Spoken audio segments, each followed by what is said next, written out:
ஒரே ஒரு லட்டு. தெனாலிராமன் வீட்டில் நடந்த பெரும் கலகம்.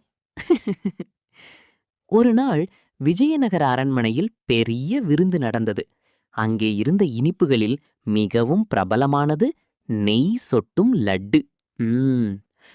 மன்னர் கிருஷ்ணதேவராயர் சாப்பிட்டு ரசித்து, இந்த லட்டு ரொம்ப அருமை, யாரும் வீட்டுக்கு எடுத்துச் செல்லக்கூடாது என்று கட்டளை போட்டார்.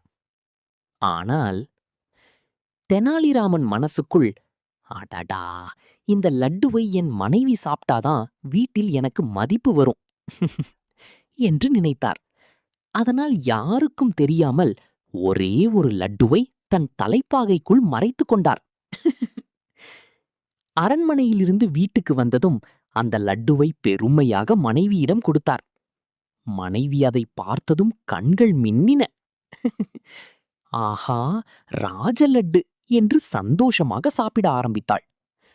ஆனால் அதே நேரத்தில் தெனாலிராமனின் மகன் ஓடி வந்து, அம்மா, எனக்கும் கொடு என்று அழ ஆரம்பித்தான்.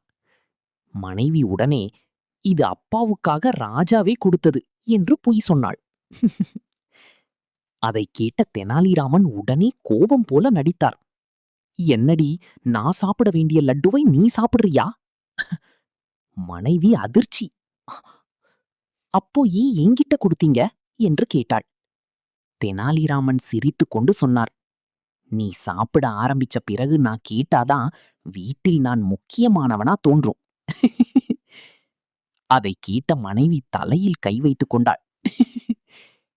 அந்த நேரத்தில் மகன் அமைதியாக சொன்னான், அப்பா, நீங்க லட்டு வாங்கல, பிரச்சனை வாங்கிட்டு வந்திருக்கீங்க. நீதி. சில நேரங்களில் வீட்டில் மதிப்பு பெற லட்டுவை விட நடிப்பு தான் அதிகம் வேலை செய்யும்.